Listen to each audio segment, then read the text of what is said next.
안녕하십니까, 구독자 여러분. 저는 자식들 다 키우고 이제는 손자들 보는 재미로 살아가고 있는 60대 여성입니다. 20대 초반에 남편을 만나 결혼한 이래 집에서 살림하고 아이들 키우며 바쁘게 산 어디서나 흔히 볼 수 있는 평범한 엄마이죠. 특별히 내세울 것은 없지만 그래도 내 소중한 아이들 내 손으로 먹이고 입혀가며 출가까지 시키고 나니 제 할 몫은 다한 것 같아 뿌듯한 마음입니다. 제가 오늘 사연을 올린 것은 자식 일로 많이 힘들었을 때 여러분 사연을 들으면서 마음의 위로를 많이 받았기 때문이에요. 살다 보면 내가 의도하거나 바라지 않았더라도 생각지도 못하게 힘든 일에 맞닥뜨리게 되기도 하죠. 자랑할 일은 아닙니다만 저 역시 그랬어요. 그것도 제 아이들 중 가장 일찍 철이 들고 자라면서 사고 한 번 친 적 없었던 제 큰딸아이가 겪은 험한 일에 엄마인 저 역시 적지 않게 마음고생을 해야 했답니다. 바로 제 식솔들을 기만하고 제 딸을 기만한 사이놈 때문이었습니다. 자네, 어떻게 내 딸을 두고 이런 짓을 벌일 수가 있어? 그러고도 자네가 딸 키운 아빠로서 자격이 있다고 생각하나? 아, 여기서 왜 내 자식까지 들먹입니까? 그러게, 진작 딸 교육 잘 시켰으면 이런 일이 왜 생겨요? 내 탓하기 전에 먼저 본인을 돌아보시죠. 이런 괘씸한, 내가 이 꼴을 보고도 네 놈을 가만히 둘 것 같아? 말만 들어도 열이 확 오르시죠. 저런 놈을 사이라고 귀한 내 새끼를 맡겼다니 억울해서 피멍이 들도록 가슴을 치고도 분이 풀리지 않았더랬습니다. 하지만 여러분, 내 귀한 자식 눈에 눈물 나게 한 놈을 어디 가만히 둡니까? 내 새끼 눈에선 눈물 뽑았으면 놈 눈에서는 피눈물을 뽑아내야죠. 저 그렇게 억울하게만 당하지 않았습니다. 감히 내 딸 기만한 괘씸한 사위놈 아주 단단히 혼쭐을 내주었어요. 저는 딸 셋 아들 하나 엄마입니다. 아들이 막내이고요. 남매 구성을 보시면 대충 짐작이 가시겠지만 네, 아들 하나 보겠다고 이리 자식들 많이 낳게 되었네요. 그렇다고 저나 저희 남편한테 아들 욕심이 있는 편은 아니었어요. 문제는 제 시어머니였죠. 고지식하기 짝이 없었던 양반이었던 제 시어머니 되시는 분은 여자가 시집갔으면 반드시 아들 하나는 낳아야 제 할도리를 하는 거라고 생각하는 사람이었습니다. 사실 저 클 때야 그게 당연한 일이었습니다. 저 결혼할 때만 하더라도 점점 아들만 편애하는 분위기는 점차 사라져가는 시기였어요. 그럼에도 불구하고 여전히 딸보다 아들을 선호하는 어르신들이 많기는 했죠. 불행히도 제 시어머니는 그런 어르신 중에서도 정말 유별난 사람이었습니다.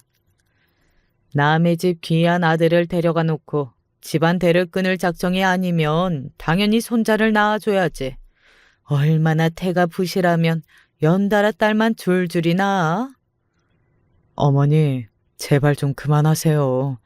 요새 어디 가서 그런 소리 했다간 진짜 욕먹어요. 그리고 우리 애들이 뭐가 어때서요? 아들 자식 열을 데려와도 저한텐 우리 애들만 못해요.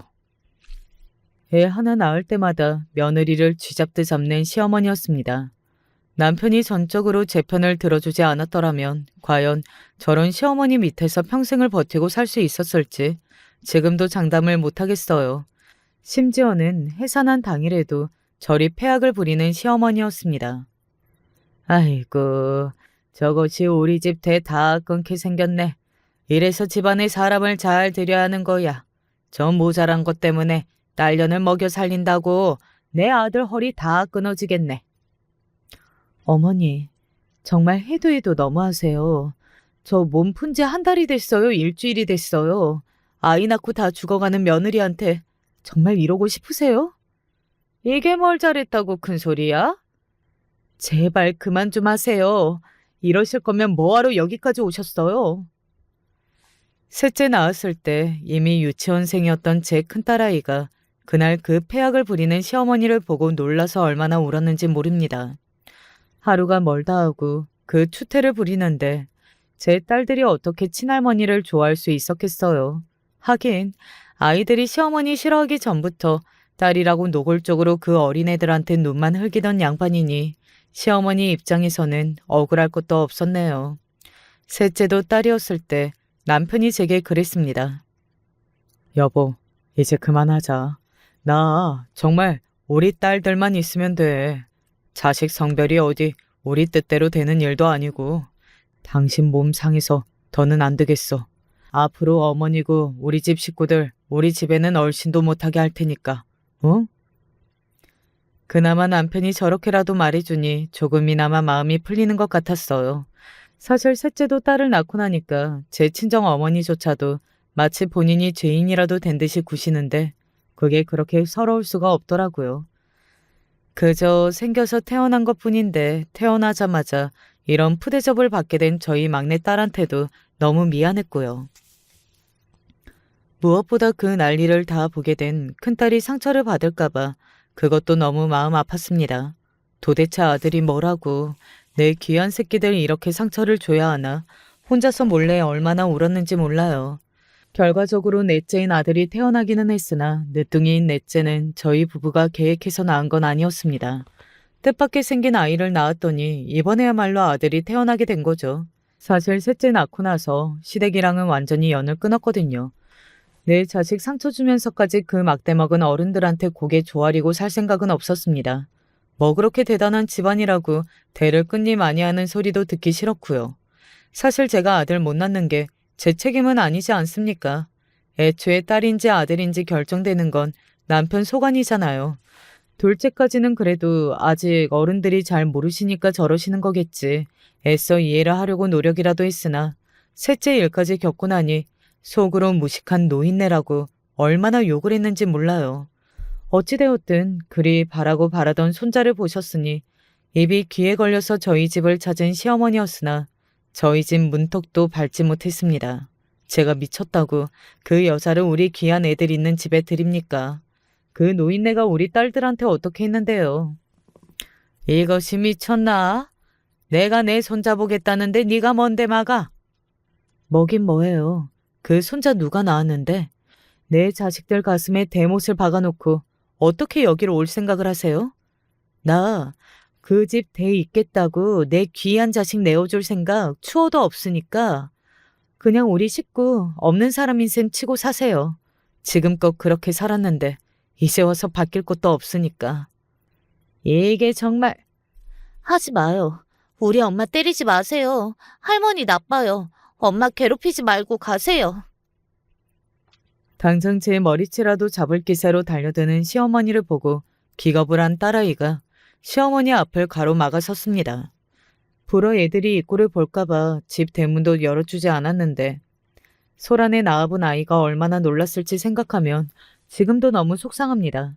셋째 아이부터는 시댁과 연을 끊었으니 저 무식하게 소리만 지르는 노인네가 누군지 모르겠지만 셋째 낳을 때 저 여자가 얼마나 포악을 떨었는지 생생하게 기억하는 큰아이는 얼마나 무서웠겠어요.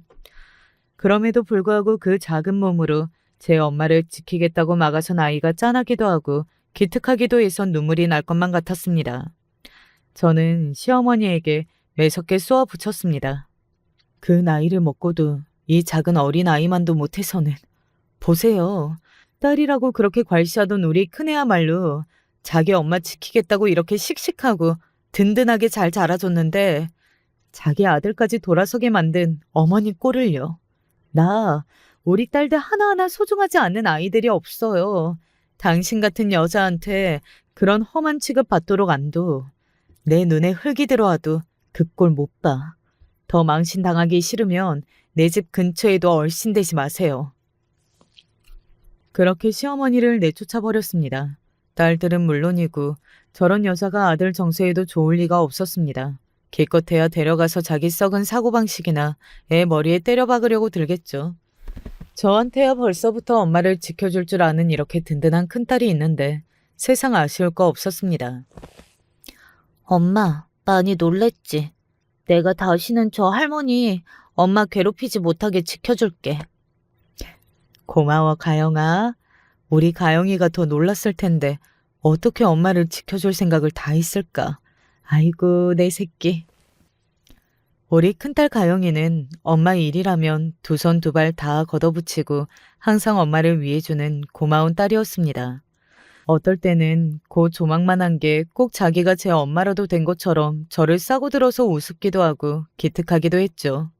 정작 저희 친정어머니는 늘 제 편을 들어주시는 분은 아니셨는데 설사 제가 실수를 한 일에도 제 허물을 감싸려고 노력하는 큰아이 모습에 눈시울이 시큰해질 때가 한두 번이 아니었죠. 어쩌면 전생에 저 아이가 내 엄마인 건 아니었을까 그런 생각이 들 정도였습니다. 저한테는 무엇과도 바꿀 수 없는 귀한 딸이자 제 인생을 통틀어 가장 큰 버팀목이자 위안이 되어준 기둥 같은 존재였죠. 큰아이가 이렇게 끔찍하게 저를 아끼니 그걸 보고 자란 동생 녀석들도 제 언니, 누나 따라서 저한테 참 잘했어요. 줄줄이 크기별로 서서 제 뒤를 졸졸 따라다니는 녀석들 모양새를 보고 있자면 너무 귀여워서 밥을 안 먹어도 배가 부를 지경이었죠. 지금이야 딸아이들 다 제 새끼들 낳아 엄마가 되었고 아들 녀석도 시커멓게 커다란 장부가 되었지만 그때를 생각하면 지금도 웃음이 날 정도로 아이들 키우면서 참 행복했어요. 실행 일도 그렇고 딸만 내리 셋이라고 여기저기 듣지 않아도 될 소리를 제법 들어온 딸들이었기에 아들 낳고 나서 딸아이들이 혹여 소외감이라도 느끼지 않을까 각별히 더 신경을 썼습니다. 저희 아이들 구성만 들으면 오해하시기 쉽겠지만 저 절대로 아들 더 귀하다고 차별하며 키우지 않았습니다. 오히려 혹시 아들이라 편들까 생각할까봐 아들한테 더 박하게 군 것도 없지 않아 있어요. 그럴 때마다 가슴이 아프지 않은 건 아니었으나 결과적으로 잘한 일이라고 생각해요. 자기 누나들보다 엄마한테 더 매섭게 혼난 아들이 울고 있으면 셋씩이나 되는 누나들이 우리 동생 예쁘다고 둥기둥기 쌓안고 달래줬거든요. 사실 셋 딸이 아들 녀석 키웠다고 해도 과언이 아닙니다. 그런 탓에 지금도 그 네 녀석들 사이가 얼마나 돈독한지 모릅니다. 자랄 때는 세 딸들이 아들의 보호자를 자처하였고 아들 녀석이 다 커서 성인이 된 후로는 이제 녀석이 저희 누나들 보호자라도 된 듯이 군다니까요. 이렇게 다복한 가정이 된 데에는 역시 우리 큰딸 공이 가장 크겠죠. 자식들 부족하게 키우지 않으려고 저희 부부가 저희 딴에는 무지 애를 쓰긴 했습니다만 저희 집이 애초에 부잣집인 것도 아니고 자식을 넷이나 키우는데 형편이 넉넉하긴 힘들었습니다. 그럴 때마다 항상 당연하듯 동생들한테 양보하는 게 몸에 밴 첫째였어요. 보통 첫째들이 일찍부터 집안 사정에 대해 보고 들은 게 많으니 일찍 철이 들곤 하잖아요. 저는 그게 참 싫었거든요. 자기가 순서 골라서 태어난 것도 아니고 그저 몇 년 일찍 태어난 것뿐 자기도 아이인데 그 아이라고 욕심이 없었겠어요. 첫째로 태어났다는 이유만으로 다른 동생들 누리는 건 당연하게 양보하게 하고 싶지 않았지만 저희 부부가 나름대로 신경을 쓴다고 썼어도 분명 자기 동생들보다 희생한 게 많은 큰아이였어요.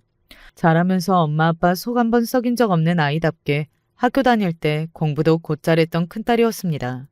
제가 잔소리하기도 전에 스스로 자기 공부를 알아서 하는 기특한 아이였죠. 비록 언니 누나 껌딱지인 동생 녀석들이 책 보지 말고 자기들이랑 놀아달라고 매달리는 걸 극복하고 공부하기가 쉽지는 않았겠지만요. 제가 언니 방해하지 말라고 쫓아내도 제 눈치를 잠깐 보고는 다시 제 언니한테 비비적대는 딸아이들이었습니다.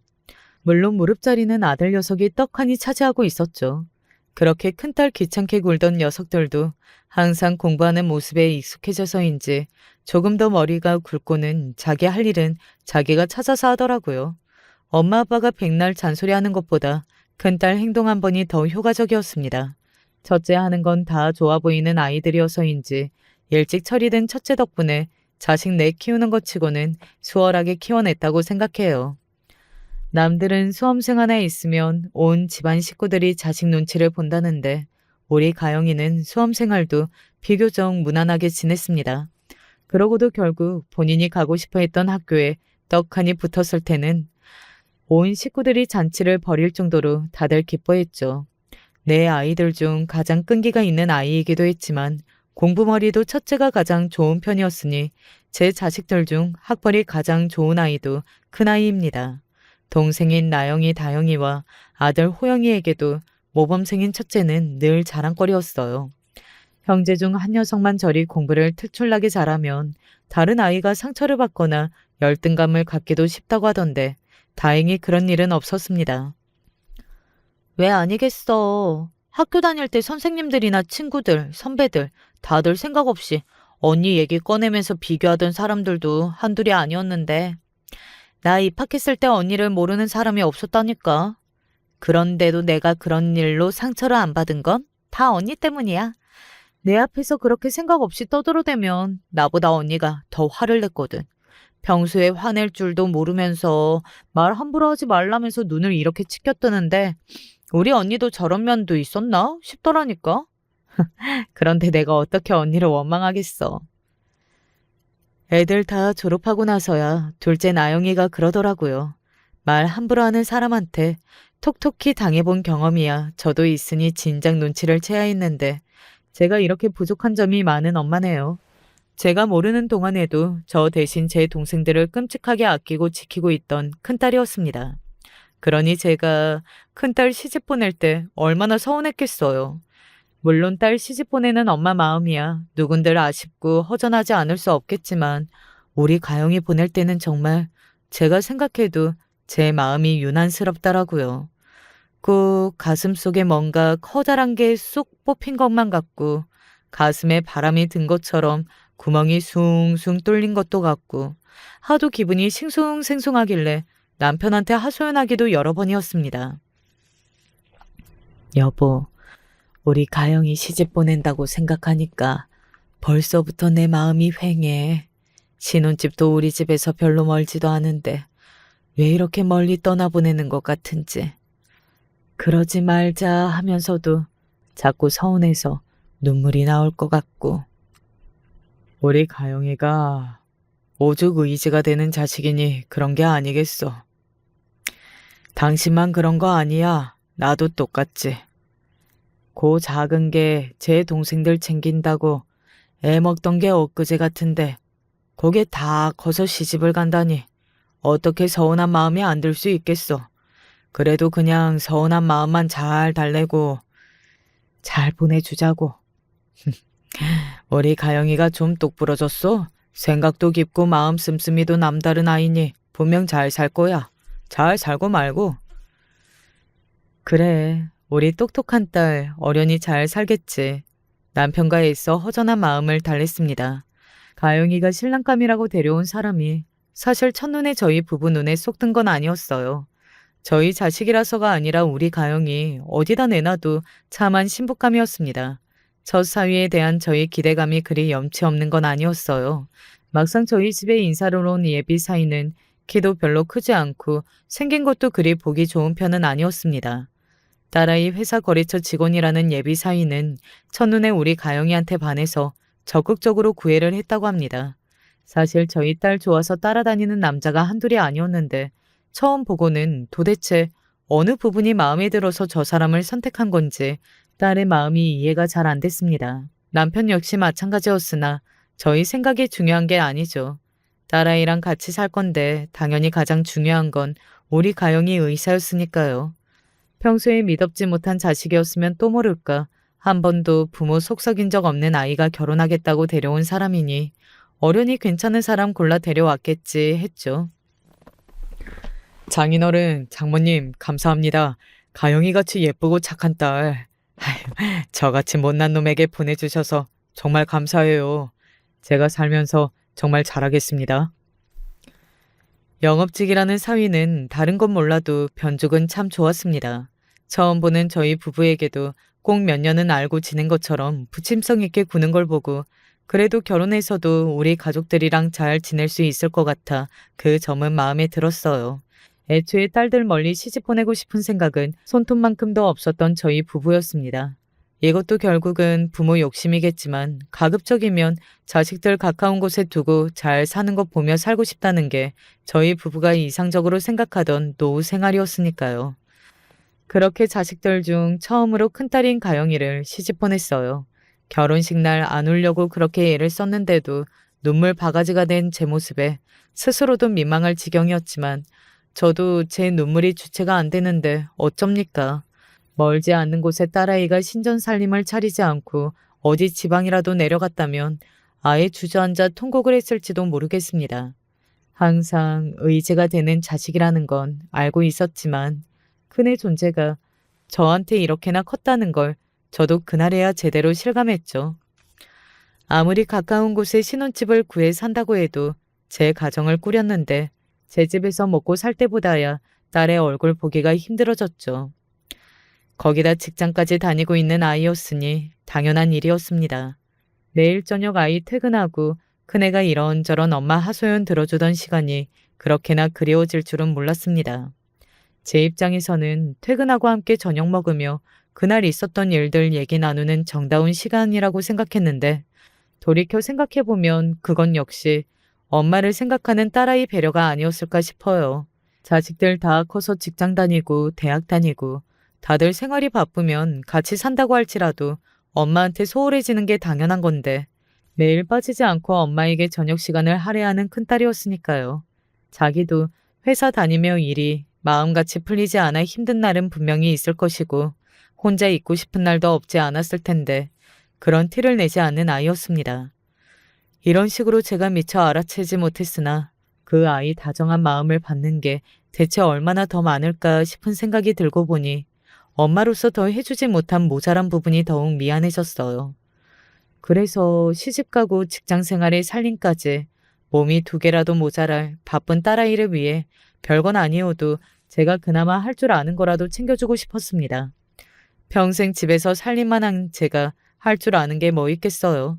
아이 좋아하는 반찬이라도 열심히 날아다 주고 싶었습니다. 제 아이 입만 입이 아니니 사위 좋아한다는 음식도 구슬땀을 흘려가며 정성껏 준비했습니다. 엄마, 그냥 오시라니까. 불 앞에서 고생스럽게.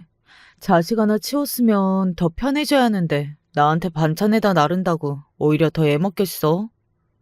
고생은 무슨. 엄마 만날 하는 일이 이건데 엄마 하나도 안 힘들어. 장모님, 저번에 해주신 음식도 정말 맛있었는데 또 이렇게 많이 준비해 주셨어요? 저 고사리 나물 좋아하는 건 또 어떻게 하시고. 잘 먹겠습니다, 장모님. 가영이는 제 집에 올 때마다 빈손으로 올 줄 모르는 저를 보고 엄마 고생하는 거 싫다고 타박을 했지만 정작 저는 여전히 내 새끼 먹일 수 있다는 생각에 기쁘기만 했습니다. 딸도 딸이지만 사위가 제 반찬을 잘 먹더라고요. 사실 우리 딸은 먹는 양이 그렇게 많지 않아서 혼자서는 반찬이 좀처럼 줄지를 않은데 갈 때마다 바닥을 보이는 반찬통을 보니 사위 입맛에 제 부족한 솜씨가 맞는 것 같아 뿌듯한 마음이었죠. 저희 엄마도 이런 거 잘 안 해다 주시는데 가영이한테 장가들어서 이런 호사를 다 누리네요. 아이고, 고작 반찬 몇 개 해다 준 거 가지고 호사식이나. 먹고 싶은 거 있으면 말하면 언제든 해줄 테니까 아끼지 말고 많이 먹어. 사이가 몸집에 비해 먹성이 좋기도 하고 실제로 제 음식을 좋아하기도 해서 저리 너스레를 떠는 것도 기분이 좋더라고요. 우리 애들은 다들 살갑기는 하지만 저리 호들갑을 떠는 성격은 아닌지라 괜히 음식하는 기분이 신나기도 했고요. 음식하는 거 얼마나 힘든지 평생 엄마 옆에서 지켜봤는데 무슨 고생이 아니야. 내가 부족해서 엄마가 고생하네. 얘는 별소리를 다 해. 엄마 진짜 좋아서 하는 거야. 네가 아직 자식이 없어서 고생이라고 생각하는지는 몰라도 나는 너희들 먹여 키우는 재미로 살았어. 그리고 직장 다니는 사람이 어떻게 매일 음식까지 하겠어? 퇴근만 해도 고단해서 나가 떨어질 텐데. 이런 거 100번 1000번을 해다 줘도 엄마는 괜찮으니까 너는 회사 일만 신경 써. 엄마, 너 그 회사에 처음 합격했을 때 얼마나 동네방네 자랑을 했는데. 엄마는 우리 딸 일하는 거 좋아. 딸아이 안심시키려고 한 말이 아니라 정말로 가영이가 일하는 여성이라는 게 참 좋았습니다. 엄마로서도 내 자식이 자기 능력 펼치고 있으니 좋았지만 같은 여자로서도 참 멋있더라고요. 항상 성실하게 공부하던 아이답게 회사도 떡하니 대기업에 합격한 딸이었습니다. 사위는 그런 딸아이 회사에 하청을 받던 회사 직원이었고요. 객관적으로 보면 여러모로 저희 아이 조건이 월등히 좋았어요. 처음에 남편과 제가 사윗간 처음 보고 아쉬웠던 게 괜히 그런 건 아니었어요. 사정이야 어찌되었든 지금 둘이 이렇게 잘 살고 있으니 내 딸이 행복하면 그걸로 됐다. 저희도 만족하기로 한 거죠. 딸아이도 자기가 일하는 걸 좋아했습니다. 결혼할 때도 직장 그만둘 생각이 없다는 걸 확실히 했거든요. 사실 딸아이 벌이가 사위보다 좋기도 했으니 사위 입장에서도 싫어할 이유가 없다고 생각했어요. 요새는 오히려 결혼해서 부인이 집에 들어 앉을까봐 걱정하는 남자들이 더 많다면서요. 그런 거 생각하면 저희 딸 조건이 어디 내놓아도 뒤처지지 않다고 생각했죠. 그런 딸도 첫 아이를 임신하면서 직장 문제로 갈등을 빚게 되었습니다. 나 아이 생겼다고 직장 관둘 생각 없었는데 요새 그 사람이 자꾸 그만두는 게 좋지 않겠냐는 식으로 말해서 스트레스야. 김서방이 너더러 직장 그만두래? 제가 놀라서 되물었습니다. 아이 가졌는데 최대한 빨리 복직하라고 들볶는 것보다야 낫지만 그렇다고 그렇게 힘들게 공부해서 들어간 직장을 임신했다는 이유만으로 그만두라는 게 이해가 안 갔습니다. 딸이 평소에 집에 들어앉고 싶어 했으면 또 몰라도 애 성격상 그럴 일도 없었고요. 그러니까 딸의 퇴사는 전적으로 사위 혼자 바라는 거라는 뜻이었죠. 네가 다달이 벌어오는 돈이 얼만데 너 직장 관두고 나면 그걸 어떻게 메우려고 그런 소리를 한대?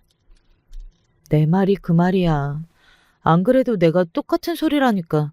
자기가 추가 근무를 해서라도 메꿀 테니 걱정 말라는데 어떻게 걱정을 안 해?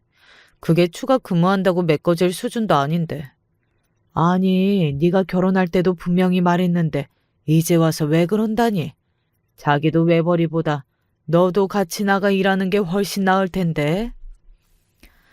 애는 집에서 엄마가 키워야 한다. 그 소리지 뭐. 말로는 나 몸 무거워서까지 회사 일 한다고 고생시키기 싫다고는 하는데 더 큰 이유는 저거지 싶어. 더더욱 마음에 안 드는 사유였어요. 딸아이가 먼저 임신해서 힘들다고 한 것도 아닌데 본인 의사는 뒤로하고 일방적으로 자기 뜻만 내세우는 건 좀 아니지 않나요? 딸아이도 그다지 그만두고 싶은 생각이 있었지만 저 역시 딸이 아이 때문에 직장 그만두고 집에서 살림만 하길 원하지는 않았습니다. 저는 비록 평생을 가정주부로 살았지만 딸아이만큼은 결혼해서도 제 포부 펼치며 당당하게 사회생활하기를 바랐어요. 아이들 아주 어릴 적에 딸 자식 학교 보내봤자 시집 보내면 끝이라는 소리를 달고 살던 시어머니 말이 정말 지긋지긋했으니까요. 두고 봐라. 우리 딸들은 시집가도 자기들 하고 싶은 거 다 하고 살 수 있도록 해주마. 내 한 몸이 부서지더라도 그렇게 해주마. 속으로 이를 부득부득 갈았습니다. 김서방 생각이 아무리 그렇대도 직장 다니는 당사자인 네 생각이 가장 중요하지. 넌 어쩌고 싶은데? 난 차라리 출산휴가를 조금 당겨 쓰는 게 낫지 싶어. 아이 키우다 정 안 되겠다 싶으면 몰라도 아직 겪지도 않았는데 직장 생활 포기하고 싶지는 않아. 딸아이의 뜻이 확고했기에 그 문제는 일단락이 되었다고 생각했습니다. 하지만 정말 큰 문제는 첫 손자가 태어난 이후에 생겼습니다. 예, 김서방은 오늘도 늦는다니? 손자가 태어난 후로 부쩍 야근이 잦아진 사위였습니다. 딸아이는 해산한 지 얼마 되지 않아 아직 제 몸 상태도 제대로 회복하지 못하고 있었어요. 갓난제기를 혼자서 돌보는 게 거의 불가능에 가까웠기 때문에 제가 딸아이 집에 가서 도와주는 날이 잦아지고 있었습니다. 그렇게 평소와는 달리 딸아이 집에 늦은 시간까지 머무는 일이 많아지면서 사위의 기가가 늦는다는 것도 알게 된 거죠. 사실 임신한 후로 이 사람이 야근이 부쩍 잦아졌어. 자기 말로는 이제 아이도 태어날 테니 더 열심히 일해야 해서라고 했지만 내가 보기에는 그것만 이유는 아닌 것 같아. 왜? 도대체 뭐가 문제인데? 왜 저번에 내 직장 문제로 얘기 나온 적이 있었잖아. 나 직장 그만두고 집에서 아이만 키웠으면 좋겠다고. 그때 거절한 이후로 묘하게 태도가 바뀐 것 같은 게 그때부터 집에 늦게 들어오더라고. 저희 애가 어지간한 일은 저 걱정시킬까봐 티도 잘 안 내던 애예요. 듣자 하니 임신기간 내내 그 문제로 갈등이 있었던 모양인데 자기도 참다 참다 아이를 낳고 난 지금에야 저한테 털어놓은 겁니다. 세상에 혼자서 몇 달을 무거운 몸으로 끙끙 앓았을 딸아이를 생각하니 가슴이 턱 막혔습니다. 저도 애를 넷이나 낳아보지 않았습니까? 임신했을 때 서운한 일은 정말 평생 가거든요. 제가 제 시어머니를 그렇게나 싫어하는 것도 임신했을 때마다 저를 들들 볶아대서 더 그런 것도 있어요. 그러니 아이 가지고도 내 아이가 얼마나 마음고생을 했을지 능히 짐작이 갔습니다. 스트레스를 덜어줘도 모자랄 판에 제 뜻대로 되지 않는다고 내 귀한 새끼 서럽게 만들었을 사위놈이 괘씸했습니다. 아이 임신했을 때도 움직이기 힘드니 거의 그놈 입에 들어가는 음식은 제가 거의 다 만들어다 바쳤는데 제가 만들어준 따스한 밥 처먹으면서 정작 내 새끼를 그렇게 대해요? 이미 다 끝난 얘기를 갖고 임산부를 그렇게 고생을 시켜? 애는 너 혼자 가졌어? 제 새끼 가진 여자한테 어떻게 그래? 김서방 아주 못 쓰네. 나 이제 복직 얼마 안 남았는데 자기는 진작 관두라고 얘기했는데 이제 와서 육아 못 도와준다면서 나보고 알아서 하라잖아. 그런데 이 어린 걸 나 혼자서 어떻게 키워? 아무래도 나 직장 관둬야 할 것 같아. 그게 무슨 소리야. 네가 얼마나 고생해서 들어간 회사인데. 그리고 육아를 못 도와줘? 아니 무슨 남의 애 키워? 지 자식 키우는 건데 도와주는 건 또 웬 말이야. 당연히 자기도 부모로서 의무를 다해야지. 그걸로 그 사람이랑 얼마나 싸웠는지 몰라. 결혼 전에는 간이고 쓸개고 나한테 다 빼줄 것처럼 굴더니 이제 잡은 고기다 싶은지 태도가 아주 싹 변했어. 엄마가 한 말 나라고 안 해봤겠어. 안 통해? 아주 벽창호도 그런 벽창호가 없어. 내 딸보다 한참 못 미치는 놈. 그래서 내 새끼한테는 잘하는 것 같아 결혼시켜놨더니 아주 화장실 가기 전이랑 가고 나서 태도가 천지 차이인 놈 아닙니까? 도대체 저놈이 제 아내랑 아이한테 왜 이렇게까지 모질게 구는지 당치 이해가 되질 않았습니다. 나 같으면 능력 있는 와이프가 돈까지 잘 벌어온다고 하면 아주 여왕님 모시든 모시겠다. 도대체 뭐가 배알이 꼴려서 그런다니? 내가 자기보다 잘 버는 게 마음에 안 든대. 이건 또 무슨 소리래요? 아니, 돈 많이 벌면 좋지. 뭐 이런 트집이 다 있습니까? 이쯤 되니 너무 기가 차서 말이 나오질 않았어요. 내가 자기보다 좋은 직장 다니고 돈도 잘 벌어서 자기 말을 무시하는 거래. 나 맹세코 그 사람 무시한 적 없어. 그런 걸로 무시할 것 같으면 애초에 그 사람이랑 결혼을 했겠어? 내가 회사 계속 다니겠다니까 나보고 조건 나쁜 자기를 무시하는 거라잖아. 정말 뭘 어떻게 해야 할지 모르겠어. 잘난 마누라한테 열등감 느껴 마누라 못 잡아먹어 안달이라는 못난 놈들이 있다는 소리는 들어보았지만 그 천하의 못난 놈이 제 사이놈일 줄 누가 알았겠습니까? 귀 키운 내 자식이 이런 대접을 받고 살았다고 생각하니 당장에 놈 귀싸대기라도 올려 붙이고 싶었어요. 뱃속에 제 새끼 품고 혼자서 얼마나 고민이 많았을까. 내 새끼가 짠해서 미칠 지경이었습니다. 가영아, 걱정하지 마. 엄마 있잖아. 엄마가 시원히 키워줄 테니까 너는 예정대로 복직해. 무슨 소리야. 엄마 자식 넷이나 키우느라 손목이고 무릎이고 허리고 성한 데가 한 군데도 없으면서. 나 절대로 엄마 손자 키우는 할머니 안 만들 거야. 저는 정말이지 상관없었으나 손자 봐주겠다는 제 말에 딸아이가 기겁을 하고 펄쩍 뛰었습니다. 제 자식 꿈 접는 꼴을 보자니 저야 못할 게 없었으나 딸아이 고집도 만만치가 않았습니다. 결국 여러 차례의 실랑이 끝에 당장 회사에 사직서를 내지 않고 육아휴직을 하기로 합의했습니다. 그나마 그것도 대기업이라 가능한 혜택이었죠. 내 딸을 그 고생을 시키는데 사이놈이 예뻐 보일 수가 있었겠습니까? 사이놈 좋아하던 음식 갖다 바치던 건 그날로 뚝 끊어버렸습니다. 매일 뭐가 그리 바쁜지 갓난쟁이 제 자식이 있는 집에 잘 들어오지 않는 사이였습니다. 말 그대로 딸의 독박 육아가 시작된 거였죠. 아직 남은 두 딸과 아들 녀석이 미혼이라서 녀석들이 큰아이 도와주겠다고 차례로 들락거리는 동안에도 사이 얼굴 보는 일은 손에 꼽는다고 했습니다. 아무리 부부간의 갈등이 생겼다고 해도 그렇지 제 새끼 보고 싶지도 않은지 어찌 인간이 그리 매정할 수가 있나 싶었어요. 저 몸 상한다고 종일 애 보는 건 끝까지 결사반대한 딸 때문에 가끔씩 교대해주는 정도로밖에 도움을 줄 수 없었습니다. 후에 복직했을 때를 대비해서 종일 아이를 봐줄 수 있는 돌보미 분을 구하고 있지만 쉽지 않은 모양이었어요. 종일 손자한테 매달려 있느라 잠도 제대로 자지 못한 딸한테 조금 자라고 방에 들여보내고 얼마 되지 않아 사위가 집에 들어왔습니다. 실로 오랜만에 조우였죠. 사위가 절 보더니 흠칫하더군요. 제 놈이 한 짓이 있는데 더는 제가 예전에 그 사위 예뻐 죽으려던 장모가 아니라는 거야. 놈도 눈치를 챘겠죠. 저는 어색하게 고개만 꾸벅하고 딸의 잠든 방으로 들어가려는 사위를 불러 세웠습니다. 자네, 나랑 얘기 좀 합세. 내키지 않은 발걸음으로 어기적 걸어오는 사위가 그렇게 꼴보기 싫을 수가 없더라고요. 하지만 저놈 만나면 반드시 해야 한다고 벼르고 있었기에 할 말을 해야 했습니다. 우리의 직장 문제로 둘이 갈등이 있었다는 말은 들었네. 자네 뜻대로 결국 내 딸 집에 들어앉혔으면 된 거 아닌가? 우리 가영이 혼자 낳은 애도 아니고 자네도 시연이 아버지면서 어떻게 아이 낳고 나서 가정이 더 소홀할 수가 있어. 혹시 몰라 사이놈한테 딸아이가 아예 직장을 그만둔 걸로 해두었습니다. 그러니까 결국 제 뜻대로 직장 관두고 전업주부가 된 줄로만 아는 사위일 텐데 그럼에도 저 뻣뻣한 태도를 유지할 수 있는 게 괘씸에 미칠 지경이었어요.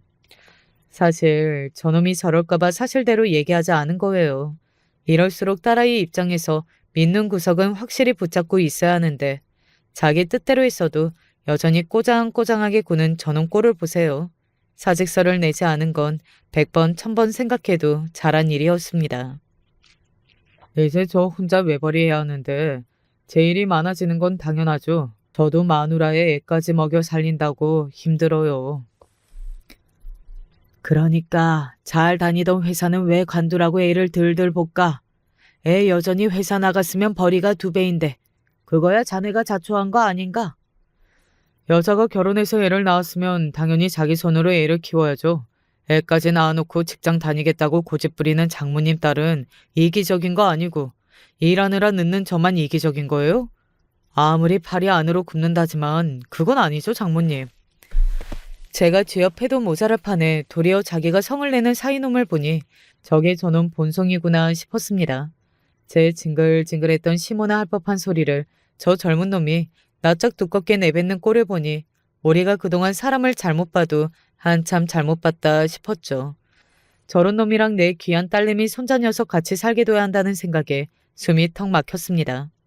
그날 이후로 여전히 사이놈은 영업한다는 핑계로 집 밖으로 나돌았고 딸아이는 종일 아이 본다고 언제 집 밖으로 나갔는지도 모를 답답한 생활을 계속하고 있었습니다. 최근에 사이놈 때문에 계속 제 기분이 좋지 않다는 걸 안 아이들이 엄마 좀 쉬고라며 스파 이용권을 끊어줘서 간만에 시내로 나갔어요. 사실 습하고 뭐고 다 귀찮았는데 다른 녀석들이 워낙 성화라 더 걱정시키기도 뭐해 내키지 않는 발걸음을 했습니다. 처음 나갈 땐 그랬는데 그래도 마사지도 받고 하니 기분이 좀 나아지긴 하더라고요. 오랜만에 나온 김에 근처에 있는 백화점에서 큰딸 좋아하는 디저트라도 좀 사다 줄까 싶어 간만에 백화점으로 향했습니다. 얼른 가서 교대해 줄 생각에 바삐 움직이는데 백화점 식당가 쪽에 보이는 뒤통수 하나가 유난히 낯이 있더라고요. 누군가 싶어 실눈을 뜨고 집중해서 보니 사위였습니다. 맨날 영업한다는 핑계로 귀가도 늦는 놈이 이 시간에 왜 백화점에서 노닥거리고 있나 싶어 눈을 세모로 뜨고 쳐다보는데 맞은편에 앉은 여자가 눈에 들어왔습니다. 보니까 저 여자랑 둘이서 밥을 먹으러 온 모양인데 여자가 눈웃음을 살살 치는 게 심상치 않아 보였습니다. 이내 사이놈이 그 여자 손을 잡고 주물럭거리며 나사 빠진 듯 실실 웃었어요. 주변에 그렇게 사람이 많은데도 몸을 착 붙이고 있는 꼴이 저놈 저거 바람이 나도 단단히 났다는 걸 단박에 알아챌 수 있을 정도였습니다. 내 딸은 제 새끼 키운다고 하루가 다르게 말라가는데 내 귀한 딸 집에 들어 앉혀놓고 저 패죽일 놈은 불륜이나 저지르고 있었던 겁니다. 그 다음부터는 생각보다 행동이 앞섰습니다. 저도 모르게 뛰듯이 그 두 년놈들에게 향하고 있었어요. 눈앞에 저놈을 절단내지 않으면 내가 화병으로 넘어갈 지경이었습니다. 그것들이 있는 테이블에 도착하자마자 그 위에 놓인 물컵을 들어 사이놈 면상에 냅다 들이부었습니다. 아우 차가 뭐야? 뭐긴 뭐야 니놈 장모다. 장내에 쩌렁쩌렁 울리도록 퍼지는 제 목소리에 사람들 시선이 저희한테 집중되었습니다. 갑작스럽게 당한 봉변에 어안이 벙벙하던 사이놈이 제 얼굴을 보고는 놀라서 그대로 굳었습니다. 장모님, 여긴 어쩐 일이세요? 네 놈이야말로 지금 이게 무슨 짓이야? 네 마누라는 네 새끼 키운다고 잠 한숨 제대로 못 자는데 감히 내 딸을 그렇게 고생시켜놓고 여자를 끼고 놀아? 주변 사람들의 입장에서는 얼마나 재미있는 구경이었겠습니까? 본을 못 이기며 소리를 고래고래 지르는 저 때문에 상황을 파악하기도 쉬웠을 거예요. 놈은 그런 저에게 미안한 기색은커녕 그저 자기의 허물을 떠벌리는 장모 때문에 창피해 보였습니다. 저한테 바람 피우는 현장을 들켰는데도 사과 한마디를 안 했으니까요. 여기서 이러실 게 아니라 하실 말씀이 있으면 저랑 따로 말하세요. 개만도 못한 짓거리를 해놓고 그래도 창피한 줄은 아는가 보지? 이봐요 아가씨, 이놈 마누라의 자식까지 딸린 놈인 줄 알고 만나는 겁니까? 역시 창피해서 얼굴이 벌개진 여자 꼴을 보니 사정 다 알고 만난 게 뻔했습니다. 똑같은 것들끼리 만났구나 싶어 복장이 터질 것 같았어요. 제가 불륜역까지 걸고 넘어지자 놈이 버럭 소리를 질렀습니다. 아, 진짜 경우 없이 왜 이래요? 창피하게 진짜. 창피하긴. 너 같은 개만도 못한 걸 사위라고 믿고 산 내가 더 창피하다. 이 뻔뻔한 놈아. 내가 이 더러운 꼴까지 보고 네 놈을 내 딸이랑 같이 살게 둘 것 같아? 같이 살게 안 두면 뭘 어쩌실 건데요? 이제 애도 딸린 마당에 직장도 그만둬 벌이도 없는 여자가 남편 없으면 무슨 수로 먹고 산다고. 이혼도 다 있는 사람들이나 하는 거예요. 장모님 딸 죽어도 나한테 이혼 소송 못해요. 이 저죽일 놈이 뚫린 입이라고 그걸 말이라고 하고 있어? 네 놈이 감히 우리 딸한테 어떻게 이런 짓을 해? 나라고 장모님 딸 예쁘기만 한 줄 알아요? 여자가 좀 나긋나긋한 데도 있어야지. 지 잘난 줄만 알고 남편 앞에서 고개 빳빳이 쳐들기나 하고 자기 좀 똑똑하다고 사람을 무시하고 말이야. 내가 오죽하면 집 밖으로 돌았겠어.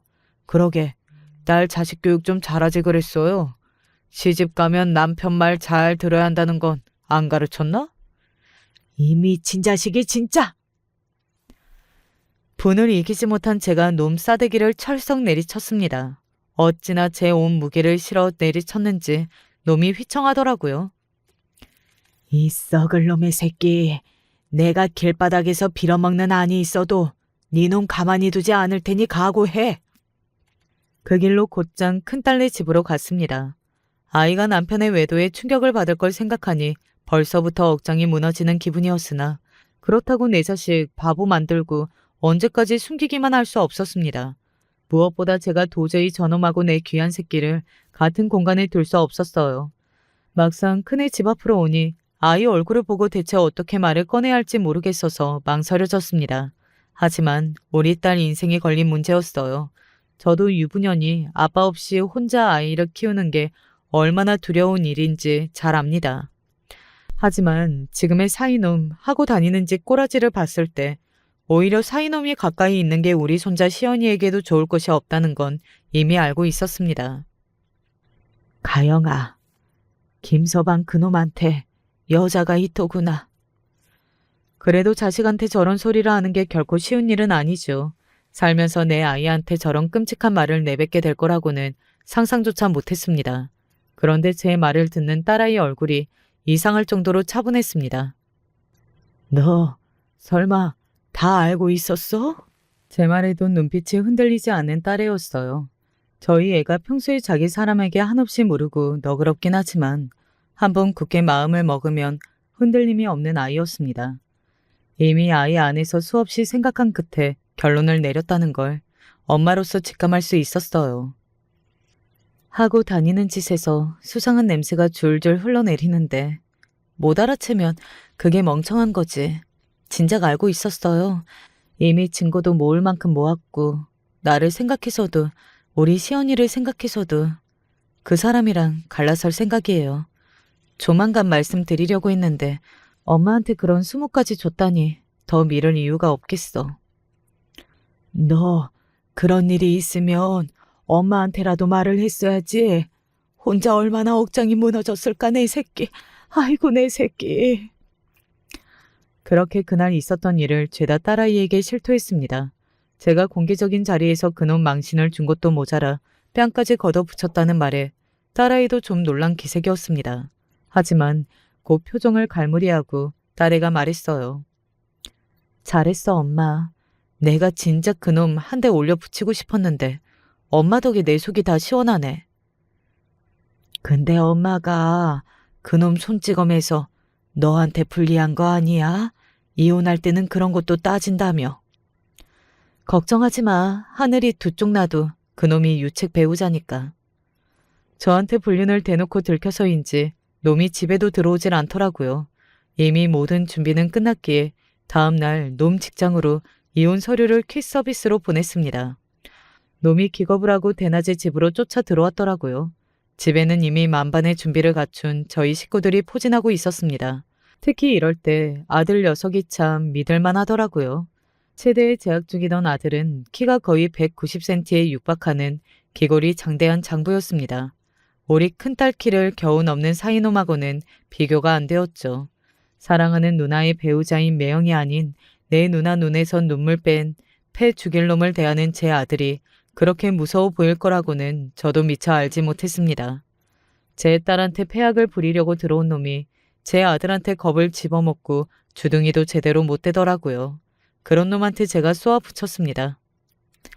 이제 직장도 없는 여자가 남편 말고는 믿을 데가 없어.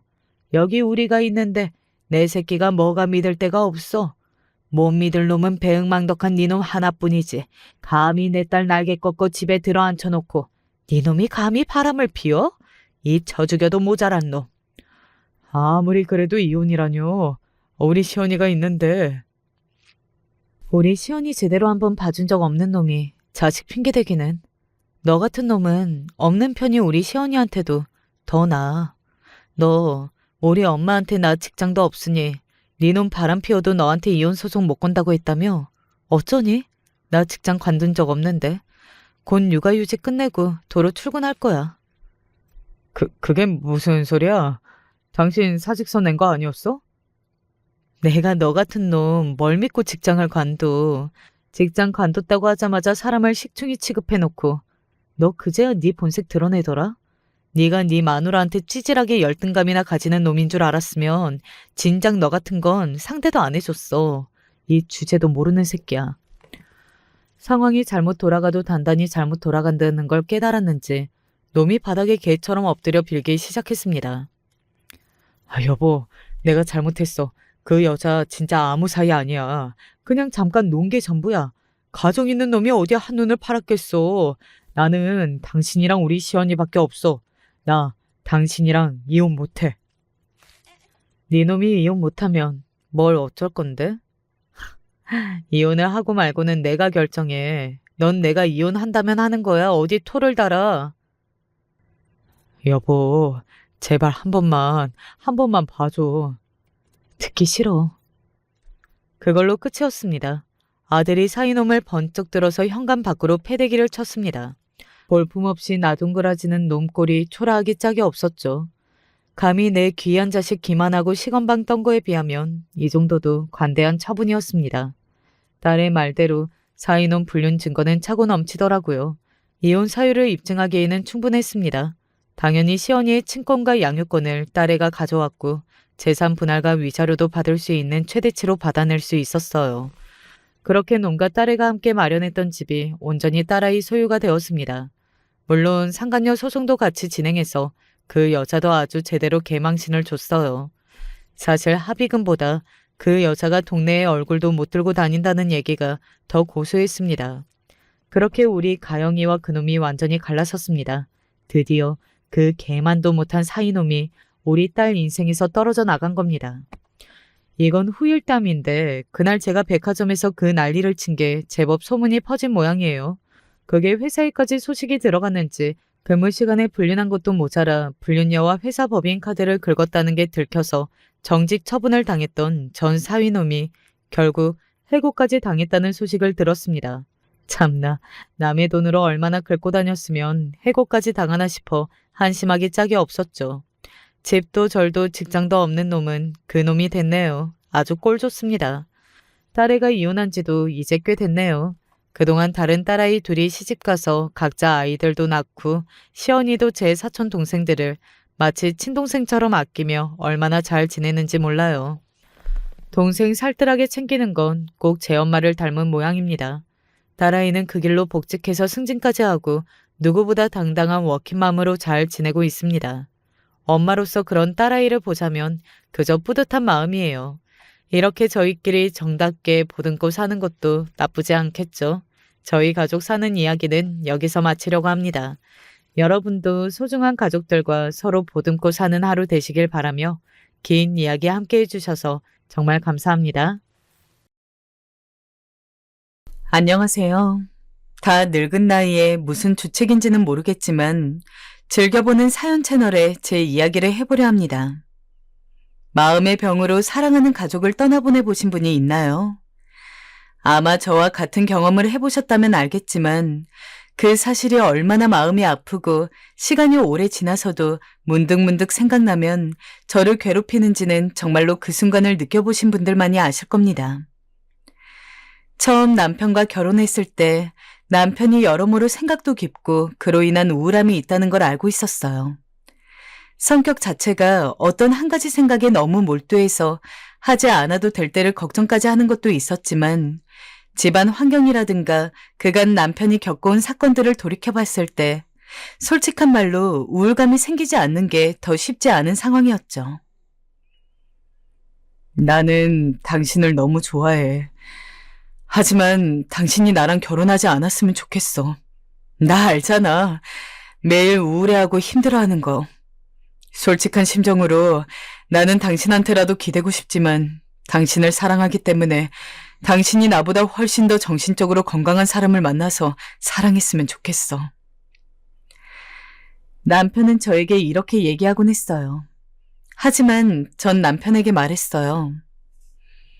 난 당신이어야 해. 영수 씨, 당신이 아니면 그 누구도 상상할 수 없어. 마치 젊은 아이들 보는 그런 연애 영화에 나올 법한 대사들을 그땐 참 잘도 말하곤 했어요. 그만큼 전 남편을 너무도 사랑했어요. 물론 친정 엄마의 반대는 심했습니다. 남편과 달리 저는 유복한 집안의 장녀로 태어났기에 남편은 엄마의 기대에 한참 못 미치는 사람이었어요. 절대 안 된다. 병든 사람이랑 결혼해서 뭐 어쩌려고 하는 거야. 거기다 그 사람 무직이라며. 남자가 능력도 없는데 네가 먹여 살리기라도 하겠단 거야? 정희야, 제발 정신 좀 차려라. 엄마 말 좀 들어. 왜 하필 고르고 골라도 저런 사람인 거냐? 네 조건이면 충분히 괜찮은 집안에 시집갈 수도 있는데. 엄마, 난 저 사람이어야 해요. 마음 정했어요. 부모의 연을 끊는 한이 있더라도 저 사람과 결혼할래요. 그때 정말 엄마 말을 들었어야 하는 걸까요? 이 나이가 되었지만 당시 엄마가 제게 하셨던 말씀은 아직도 귓가에 웅웅거려요. 아마 자신감도 있었던 것 같아요. 남편이 저와 결혼함으로써 그러한 우울감도 충분히 치료할 수 있을 거라고 생각했죠. 왜 그런 자신감이 들었는지는 모르겠습니다. 아마 남편이 우울증으로 힘들어하는 와중에도 저랑 함께하고 싶다는 속내를 솔직히 드러냈기 때문인 것 같아요. 하지만 지금 생각해보면 우울증에 대해서 아무것도 모르던 저의 자만이었습니다. 남편은 결혼 후 아이가 생기자 다시 직장도 구하고 돈도 벌어오면서 가장 노릇을 했는데요. 그때가 아마 결혼 생활 중 가장 행복했던 때가 아닐까 싶어요. 남편을 기다리며 저녁을 준비하고 딸아이를 업고 추운 날 발을 동동 구리며 남편을 기다리던 그때, 그리고 남편이 눈에 보였을 때 세상에 우리 셋만 있으면 된다는 생각이 절로 들었죠. 하지만 결혼을 하고 5년째가 되던 해 남편이 다니던 회사를 나와 사업을 시작했는데 그 사업이 망하면서 남편은 심한 정신적 충격을 받았습니다. 매일을 술로 연명했고 전 어린 딸과 함께 아슬아슬한 마음으로 그걸 지켜볼 수밖에 없었어요. 죽고 싶다고. 술 가져와. 죽고 싶으니까 술 가져오라고. 여보, 이러지 마요, 제발. 아이 생각도 해야지. 당신 가장이잖아. 죽고 싶어. 나 같은 인간을 살 가치가 없어. 우울증이 도져 매일같이 죽고 싶다고 이야기하는 남편에게 괜찮아, 여보. 내가 옆에 있잖아요. 나는 하나도 도움이 안 되는 말밖에 할 수 없었고 심지어 그때 저는 그런 말이 남편에게 정말로 큰 의미로 다가올 거라고 생각했습니다. 사랑하는 아내인 저와 결혼했는데 설마 극단적인 선택을 하겠냐는 저의 교만과 무지였죠. 허물어질지 모를 위태로운 나날들이 지속되고 있었는데도 오로지 저만 그걸 몰랐습니다. 남편은 평소처럼 우울해하는 모습을 보이면서도 저와 대화를 할 때는 그래도 웃는 모습을 보여주고 조금 평범한 사람처럼 행동하는 것 같았는데 그 또한 제 앞에서만 힘겹게 괜찮은 모습을 유지하려던 남편의 마지막 발버둥이었던 것 같아요. 그로부터 1년 후 남편은 화장실에서 싸늘한 주검으로 발견이 되었죠. 당시 저에게는 어린 딸아이 하나가 있었습니다. 아무것도 모르는 딸의 눈을 가리고 주문처럼 괜찮을 거라고 거듭 이야기했습니다. 누구보다 남편이 죽은 모습을 보고 놀랐지만 자식이 있는 엄마라는 건 때때로 본인의 고통과 두려움보다 자식의 안위와 안전만을 생각하느라 스스로도 놀라울 정도로 강해지고는 하더군요. 저는 평소 비위도 약하고 겁도 많고 정말 잘 우는 사람이었는데 남편의 주검을 앞에 둔 상황에서는 그 어느 때보다도 냉정하게 있을 수 있었습니다. 왜냐하면 제 옆에는 딸아이가 있었으니까요. 아빠는 너무 아파서 먼저 하늘나라에서 쉬고 있어. 나중에, 아주 나중에 오랜 시간이 지나고 나면 아빠를 보러 가는 거야. 딸아이는 죽음을 이해하기에도 너무 어렸습니다. 하지만 남편의 영정사진을 보고 오열하는 사람들을 보곤 죽음이라는 것이 뭔지는 몰라도 어떠한 부정적인 기운을 느꼈는지 평소 남자아이처럼 활발하고 장난기가 많아 치마라고는 죽어도 안 입던 딸은 상복을 입고 자기 치맛자락을 쥐고는 가만히 앉아 있었습니다. 남편의 영정사진을 힐끗힐끗 보면서 말이죠. 내가 그니까 뭘 했어. 시집가지 말라 했잖아. 안 된다 했잖아. 엄마는 절 붙잡고 그리도 많이 우셨습니다. 허나 전 당시 울 힘이 없었어요. 남편의 죽음이 현실로 느껴지지도 않았고 앞으로 살 길이 막막할 뿐이었어요. 미니 엄마, 괜찮아? 왜 이리 말랐어? 오늘 한 끼도 못 먹은 것 같냈고. 아니에요. 괜찮아요. 동네 아줌마들이 가끔 절 보면 걱정을 해주시긴 했지만 그 걱정마저도 어쩐지 와닿지 않았어요. 엄마, 나 배고파. 하고 말하는 딸만이 눈에 들어왔죠.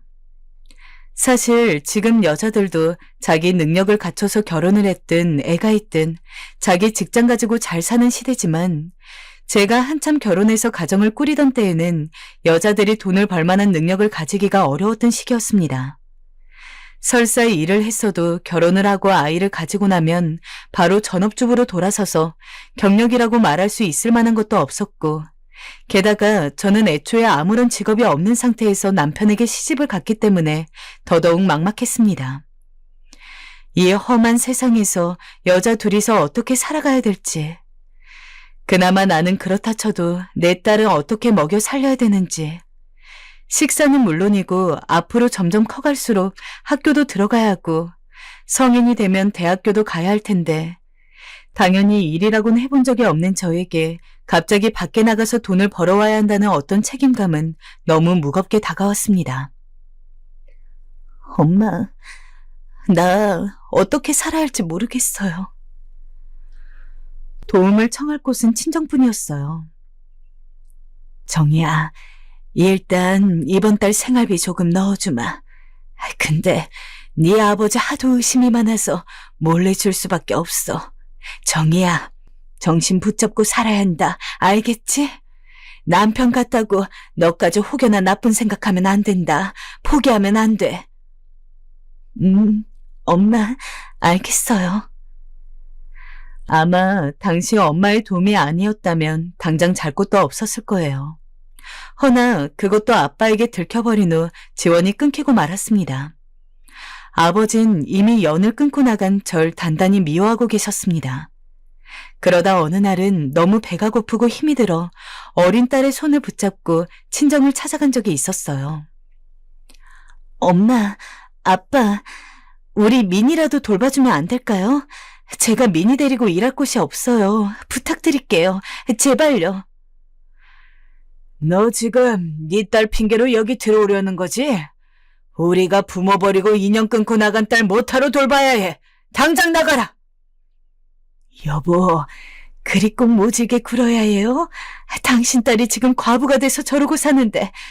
그래, 정이야, 얼른 들어와라. 안 된다니까 글쎄. 내 집에 한 발자국도 들이지 마. 그럼 당신도 같이 내쫓길 줄 알아. 엄마와 달리 아빠는 너무도 마음이 상하신 뒤였던 터라 쉽사리 허락해주지 않으셨어요. 정말 다행히 엄마가 끈질기게 설득한 끝에 손주만은 돌봐주셨기에 저 혼자 나가서 일을 할 수 있었죠. 할 수 있는 일은 모두 다 해야 했어요. 좋은 곳에 들어가지 못했고 가게를 전전하며 카운터를 봐주거나 청소를 하는 일을 주로 했습니다. 그것만으로는 생계를 유지하고 딸아이에게 좋은 것들을 해주기가 부족해서 새벽에 우유 배달과 신문 배달도 하곤 했죠. 그렇게 고생을 하면서 힘들게 키운 딸이었습니다.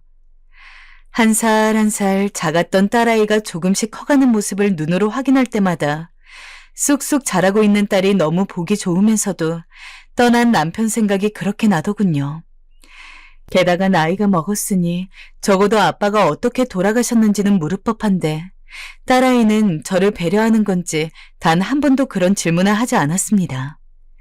이제는 죽는다는 것이 뭔지도 잘 알고 있으며 이별의 눈물을 흘릴 줄 아는 성숙한 아이가 되었는데 말이죠.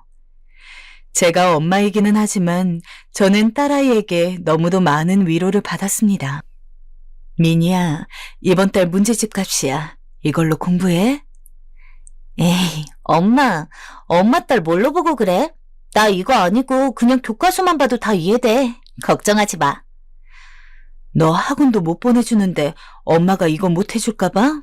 그러지 말고 얼른 받아. 너가 하고 싶은 공부 마음껏 하는 모습 봐야 엄마도 속이 편해.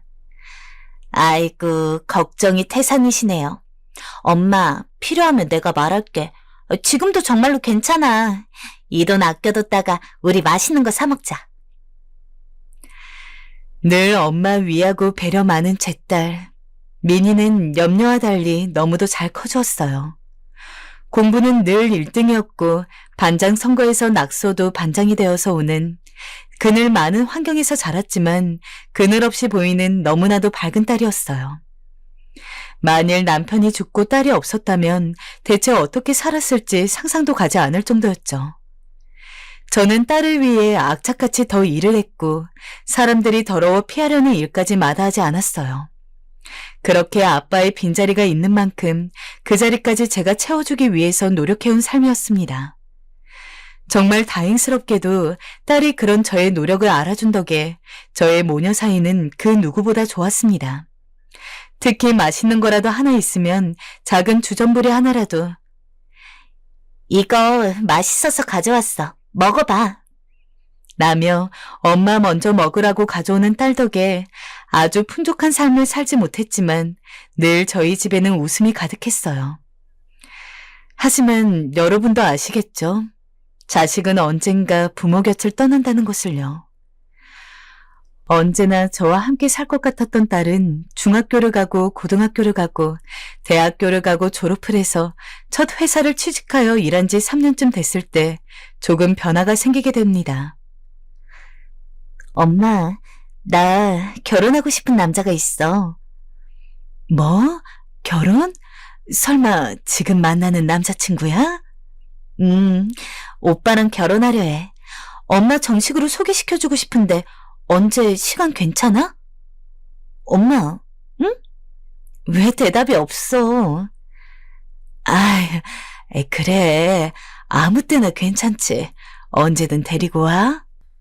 결혼을 하고 새로운 가정을 꾸리는 것이 기존의 가족 구성을 벗어나는 첫 걸음이라고 하죠. 언젠가 딸아이도 좋은 남자를 만나서 시집 갈 거라고는 생각을 했습니다. 제 딸이라서 그런 게 아니라 제 딸은 정말 마음씨도 좋고 얼굴도 예뻤거든요.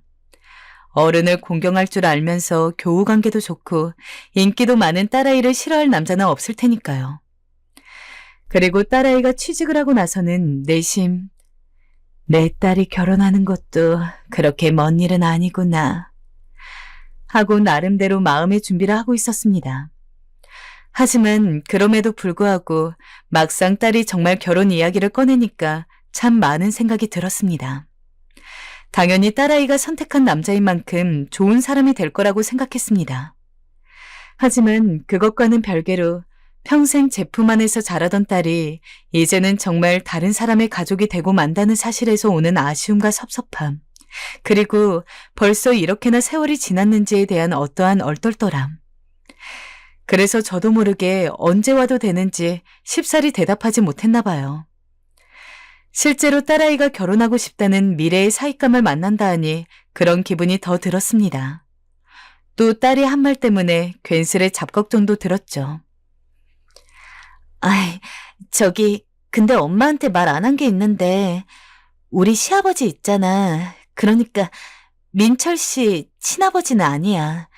민철 씨 친아버지는 따로 계시는데 갑자기 친어머니 친아버지가 한꺼번에 사고로 돌아가시게 되면서 돌아가시기 전에 친구분한테 입양을 부탁하셨대.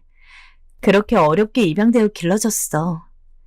그리고 민철 씨 키워주신 어머님은 암으로 돌아가신 상태고. 엄마, 혹시 입양하려 해서 편견 가지고 그러는 건 아니지? 딸에겐 아니라 했지만 마음은 덜컹했어요. 저도 혼자 아이를 길러 편부모 가정에 대한 편견은 없긴 했지만 그래도 입양이 되었다 하니 괜히 이런저런 생각이 드는 거 있죠. 허나 예비 사위를 만나자마자 그 걱정은 언제 그랬냐는 듯 싹 물러갔습니다. 아이고, 이야기 많이 들었어요. 어서 들어와요. 안녕하세요, 장모님. 이민철이라 합니다. 저도 말씀 많이 들었습니다. 솔직히 예비 사위는 생각보다 무척 괜찮았어요. 품행도 바르고 어른을 대하는 예의도 있었고 무엇보다 몇 마디 나눠보니 믿을 만한 사람이란 직감이 들더라고요. 제 딸아이의 배필로 어울린다는 생각도 들었고요. 그리고 곧이어 이어진 상견례에서 전 예비 사위가 왜 이리 제 마음에 들었는지 알게 되었어요. 상견례에서 사돈 어른으로 만난 사람은 다름 아닌 제 고향 오빠였기 때문이었어요. 너 정이 아니니? 석현 오빠? 세상에, 이게 무슨 일이니? 너를 어찌 이런 데서... 오빠는 절 보자마자 까무라칠 듯 놀랐고 저 역시 마찬가지였어요. 우리 예비 사위, 오빠가 키워서 이렇게 반듯했구나. 나도 며느리가 어쩐지 누굴 영상케 한다 싶었는데 그게 정이 너였네. 아니, 어쩜 이런 인연이 다 있냐? 널 다시 못 볼 줄 알았는데. 석현 오빠는 참고로 고향에 있었을 적 저와 친하게 지내며 유년 시절을 함께 보내었던 오빠였어요. 그래서 그런지 어쩐지 더 애틋하더라고요. 덕분에 상견례장인 건 까맣게 잊고 그간의 안부를 묻기 바빴어요. 결국 말이 상견례지 그냥 친한 친구들끼리 만난 것처럼 하하호호 웃으며 이야기를 나누고 집으로 돌아왔습니다. 돌아와서도 고향 오빠를 만난 기쁨에 친구들에게 전화를 돌리고 한동안 콧노래 흥얼거렸죠. 딸아이 결혼식이 끝난 날 원래 같았으면 펑펑 울었을 텐데 오빠가 있어서 그런지 마음의 위안도 되고 훨씬 편안했습니다. 딸아이는 이런 인연이 감사하다며 엄마가 덜 슬퍼 보여서 다행이라 얘기하더군요. 엄마, 고향 사람이 우리 시아버님이라니 진짜 신기하다. 어떻게 이런 인연이 다 있지? 이럴 줄 알았으면 시아버님에게 고향 진작 물어볼 걸 그랬어. 엄마도 신기해. 덕분에 마음도 조금 편하고. 미나, 앞으로 행복하게 살아야 한다. 사위도 그렇고 사람이 다 좋아 보여서 걱정은 안 되지만 그래도 힘든 일 있으면 언제든 엄마한테 이야기해야 해. 알았지? 그럼 당연하지. 엄마, 내가 비록 민철 씨를 사랑하긴 하지만 나한테는 엄마가 최우선이야. 그래 내 딸. 고마운 내 딸. 신혼집으로 짐을 가지고 이사를 가는 딸아이를 보며 이제 얼굴 자주 보기는 힘들겠구나 하고 생각했던 것 같습니다.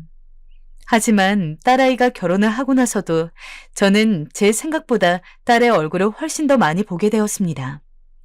신혼집이 저희 집에서 조금 떨어져 있기는 했지만 사위가 자주 들러주었기 때문이었죠.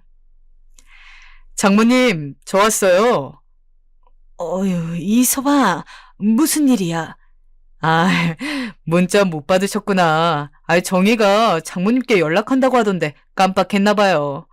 오늘 저녁 같이 먹을까 하고요. 시간 괜찮으셔요? 제가 너무 갑작스럽게 와서 놀라셨죠? 아니야. 금방 준비하면 되니까 조금만 기다려줘. 정희 얘가 요즘 기억력이 가물가물하더니 깜빡했나 보네. 이뿐만이 아니었죠.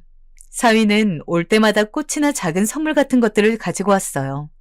제 사위지만 정말 친구들을 만나면 입에 침이 마르게 칭찬이 절로 나오는 사위였죠. 그뿐 아니라 사위는 딸아이와 합이 잘 맞아 틈만 나면 저와 고향 오빠를 데리고 밥을 먹으러 가자느니 1박 2일로 여행을 가자느니 하면서 저희를 이끌고 가고는 했습니다. 사교성도 밝고 싹싹한 모습이 마치 젊은 시절 오빠를 쏙 닮았다는 생각이 들더군요. 결혼하면 남편이랑 둘이서 오손도손 살기를 바라는 건 맞습니다. 하지만 그래도 엄마이기에 내심 자식 얼굴을 자주 봤으면 좋겠다는 마음은 아마 결혼한 자식들을 둔 부모라면 다 공통적으로 느끼실 겁니다. 하지만 현실적으로 그런 마음을 티내는 건 좋지 않기에 아무 말도 안 하고 있었는데 딸아이가 먼저 사위와 이야기를 나누어서 저와 많은 시간을 보내려는 것이 너무 깊었어요. 게다가 살면서 같은 고향 사람 만나는 게 참 쉽지 않은데 마침 사돈이 고향 오빠라는 것도 저와 이런저런 이야기를 터놓을 만한 상대가 된다는 점에서 너무 좋았죠. 그렇게 고향 오빠와는 거리가 가까워 순전히 얘기를 하기 위해 자주 만나곤 했어요. 정희야, 너 참 딸 잘 키웠더라. 이젠 나한테 며느리이지만 얼마나 똑부러지고 야무지는지 보고 있으면 내가 다 흐뭇하다. 우리 딸 칭찬해주니 고맙네. 나도 우리 정희가 잘 자라줘서 고맙고 다행이지. 조금이라도 엇나갔으면 생각만 해도 가슴 답답해. 그런 면에서 오빠나 나나 보기에 아주 많은 사람인 것 같아. 민철이도 잘 컸으니 말이야. 어디 내놔도 아주 자랑스러운 아들이었겠어. 아들은 딸이랑 달라. 집사람이랑 내가 고생 꽤나 했지. 그래도 저리 잘 자라줘서 장가를 갔으니 그것도 네 딸과 맺어졌으니 얼마나 다행인지 싶다. 오빠는 훈훈한 얘기가 잘 오갔어요. 이상하게 오빠와 얘기하다 보면 마음도 풀리듯이 평안해졌거든요. 그러다 오빠가 집에서 거의 생활하는 제가 안쓰러웠는지 스포츠센터에 다니자고 제안을 하더라고요. 너희 집이 우리 집이랑 멀지 않더라. 우리 동네에 우리 같은 사람들 운동하는 센터가 있는데 거기 한번 놀러 와라. 센터? 거긴 젊은 사람들만 다니는 데 아니야? 좀 부담스러운데. 아니야. 수영도 하고 배드민턴도 치는 곳인데 강사님도 좋고 연령대가 맞아서 운동하기 좋더라고. 너 할 일 없으면 거기 와서 나랑 운동이나 같이 하자. 그렇게 저는 오빠랑 센터도 함께 다니게 되었고 석현 오빠에게 강습도 받았습니다. 사실상 사돈이었지만 우리끼리 있을 땐 워낙에 친했던 고향 오빠이다 보니 사돈이란 말이 잘 안 나오더라고요. 친하게 지내면 지낼수록 사이가 허물없이 가까워졌고 오빠와 있다 보면 고향 생각도 옛 시절의 저도 떠올라 좋았습니다. 정희야, 너 그거 기억나냐? 예전에 시냇물에서 우리 돌 줍고 댕기던 거. 나 너한테 돌 주워주겠다고 얼음장 같은 개울물에 손 담갔다가 동상 걸릴 뻔했잖아. 그래서 나 우리 아버지한테 무지 혼나고 그랬는데. 오빠가 그랬어? 별일이 다 있네. 아유, 내가 너 주려고 그런 일까지 했다니까? 너 기억 안 나냐, 정말? 근데 너는 다른 남자한테 가버리고 말이야. 그건 어쩔 수가 없었죠. 나도 고집이 만만치 않았으니까. 세상에 사돈과 이런 대화를 나눌 수 있는 사이가 어디에 있을까요? 거기다 고향에 만난 남편을 석현 오빠도 알고 있었기 때문에 남편에 대한 얘기도 조금은 편하게 나눌 수 있었죠. 그때까진 어느 누구한테도 남편 얘기를 하지 않았지만 왠지 숨구멍이 조금 트인 기분이 들었습니다. 그러던 중 오빠가 고향에 내려가자고 하더군요. 고향을? 너 안 간 지 오래됐지? 그지. 엄마 장례식 이후론 안 갔으니 한참 됐지. 그럼 이참에 가서 꽃 구경도 하고 오고 그러자. 우리 마을 이맘때쯤 진짜 이뻤잖냐. 오빠의 꽃 구경 제안은 참으로 달큰했습니다. 꽃 구경해본 지가 언제였는지 참으로 가물가물했는데 고향에 펼쳐질 아름다운 풍경을 생각하니 마음이 부풀어 오르더군요. 고향 마을 이곳저곳을 가보며 저는 마치 어린 시절로 돌아간 듯한 느낌이 들었습니다. 그 느낌이 좋아 집으로 돌아와서도 얼마나 고향 생각이 났는지 딸에게 푼수처럼 고향 여행에 대한 이야기를 내내 늘여놓았어요. 엄마가 이리 좋아하는 모습 처음 본다. 우리 시아버님이랑 진짜 사이가 좋은가 보네. 자주 고향 내려가, 엄마. 이렇게 좋아하는데 왜 그간 안 갔어? 딸은 너그럽게 웃으며 그리 말해주었지만 그러면 안 되는 거였어요. 점점 그렇게 둘이 보내는 시간이 많아지면서 저는 절대로 느껴선 안 되는 감정을 가지게 되고 맙니다. 이 감정이 어느 순간 넘어설 안 될 선을 넘어섰다는 생각이 들었어요. 처음에는 당연히 같은 자식을 둔 부모로서 비록 피는 아니어졌지만 한 가족이 되었다는 점에서 좋은 친구가 생겼다고 생각을 하고 있었습니다. 분명히 처음에는 친구가 맞았고 친구여야 한다고 우겼죠. 하지만 사이와 딸, 오빠와 함께 간 캠핑이었던 것 같습니다. 오빠가 평소 산을 타는 걸 좋아해서 캠핑에도 관심이 많았다고 하는데 어쩌다 보니 직접 가볼 만한 기회가 없었던 찰나에 사위가 제안을 했어요. 장모님, 캠핑 한번 가는 것도 나쁘지 않을 것 같아요. 요새는 산에서 안전하게 캠핑할 수 있도록 프로그램이 잘 되어 있는 곳도 많아서 그런데 잘 고르면 재밌을 텐데 어떠세요? 보통 넷이서 바다를 간다거나 이곳저곳 돌아다니면서 여행을 하곤 했는데 산이라니 그것도 재밌을 것 같았어요. 그때쯤 제 마음은 지금 생각하면 좀 들떠 있었던 것 같아요. 아무래도 오빠와 같이 한다 하니 좋았던 것 같죠. 그래서 주말과 평일 하루를 겹쳐서 2박 3일 동안 캠핑을 떠나게 되었죠. 고기도 구워 먹고 산도 돌아다니다가 점점 밤이 깊어졌습니다. 이제 부부끼리 오붓한 시간 보내라며 딸과 사이는 둘이 놀라고 냅두고 저희끼리 작은 테이블에 앉아서 술 한 잔씩을 하고 있었습니다. 오빠와는 이런저런 이야기들을 했죠. 자식을 키우면서 힘들었던 점, 결혼했을 때의 심정 등등. 평소보다 깊은 이야기들이 나왔습니다. 술이 조금 들어가기도 했고 가끔씩 벌레만 우는 깊은 산속의 밤은 평소 숨겼던 이야기를 들어 덜컥 꺼내게 될 만큼 좋은 분위기였던 것 같기도 해요. 정희 너도 고생이 많았구나. 근데 정희야, 나 뭐 한 가지 물어봐도 되냐? 남편이랑은 어찌 사별하게 된 거야? 너 마음 불편하면 말 안 해도 괜찮다. 오빠가 궁금해하는 건 당연했습니다. 그때까지만 해도 서로 배우자가 죽었다는 것 자체는 알고 있었지만 오빠는 어떤 이유로 남편이 일찍 죽었는지는 모르던 상황이었거든요. 그리고 오빠도 남편의 얼굴을 희미하게나만 기억하고 있었으니 궁금해할 것 같았죠. 허나 제게 이건 오래된 상처이고 열지 못한 서랍장이라 망설여졌어요. 오빤 그런 제 망설임을 눈치채고 가만히 기다려주더라고요.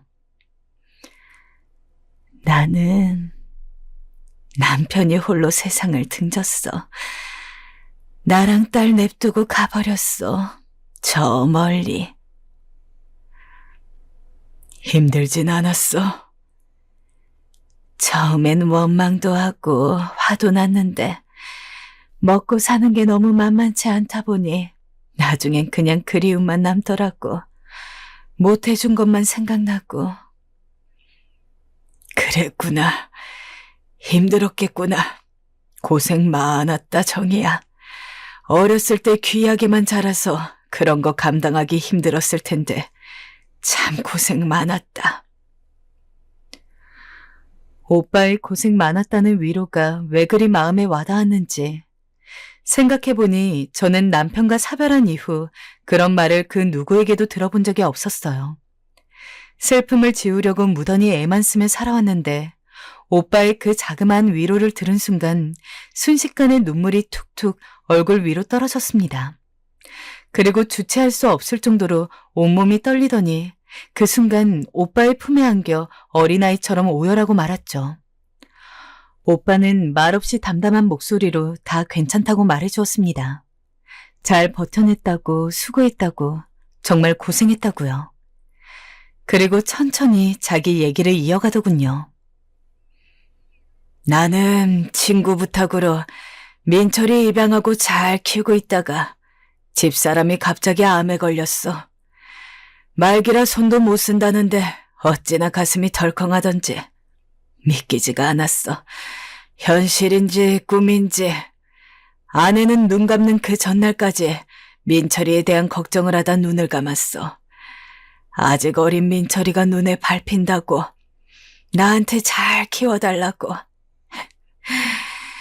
참 착한 사람이었는데 착한 사람들은 원래 일찍 떠나나 보다.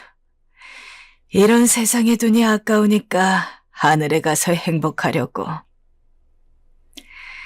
그날 정말 밤새 많은 이야기를 나누었습니다. 딸이랑 사위가 산속 데이트를 즐기다 와서는 새벽 어스름할 적에 저희에게 안 자냐고 물어도 조금 더 있다 가겠다고 이야기하며 해가 뜰 때까지 서로의 죽은 남편과 아내의 이야기를 하면서 시간을 보냈습니다. 저 역시 살면서 남편의 이야기는 다른 사람에게 처음 한 것이었습니다. 심지어 딸아이에게도 구체적으로 남편이 왜 죽게 되었는지 이야기하지 않은 상황이었으니까요. 솔직히 그런 이야기를 어떻게 하겠습니까? 딸아이가 먼저 물어봤다면 고통스러울지언정 솔직히 이야기해줘야 했겠지만 딸아이는 그때까지도 저에게 남편에 대해서 묻지 않았고 저는 딸아이가 묻지 않은 고통스러운 진실을 먼저 담담하게 꺼낼 수 있을 만큼 용기가 있는 사람도 아니었습니다. 하지만 이상하게 오빠 앞에선 눈물을 펑펑 흘리면서도 남편 이야기를 쉽게 꺼낼 수 있더군요.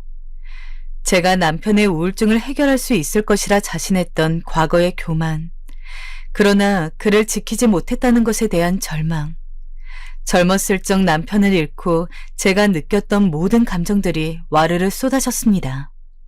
그리고 오빠는 저를 달래주었어요. 등을 나직하게 토닥이는 손길을 받고 있자니 가슴이 너무 뛰었습니다.